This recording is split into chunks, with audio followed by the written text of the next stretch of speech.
ఈ లింగాల కుంటలో వెలిసిన శ్రీ స్వయంభూ నాగలింగేశ్వర స్వామి దేవాలయం ఈయన గత త్రేతాయుగంలో వెలిసినటువంటి మహాలింగం ఇది. ఇలాంటి లింగాన్ని దర్శించుకోవడం ఎంతో పుణ్యం చేస్తే కానీ ఇలాంటి భాగ్యం దక్కదు. ఇలాంటిది గత కొన్ని ఏం సంధి అంటే త్రేతాయుగం అంటే మీరు భక్తులందరూ అర్థం చేసుకోవాలి.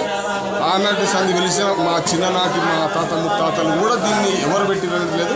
స్వయంభూ వెలిసిన లింగం కాబట్టి దీన్ని భక్తులందరూ దర్శించుకొని తరించి ఈ యొక్క ఆలయ అభివృద్ధికి అందరు భక్తులందరూ తోడ్పడగలరని కోరుతా ఉన్నాము.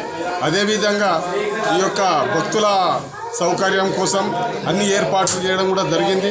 ఇంకా రాను రాను ముందున్న రోజుల్లో ఇంకా ఈ యొక్క ఆలయాన్ని అద్భుతంగా తీర్చిదిద్దే విషయమై ఆలోచిస్తూ ఉన్నాము.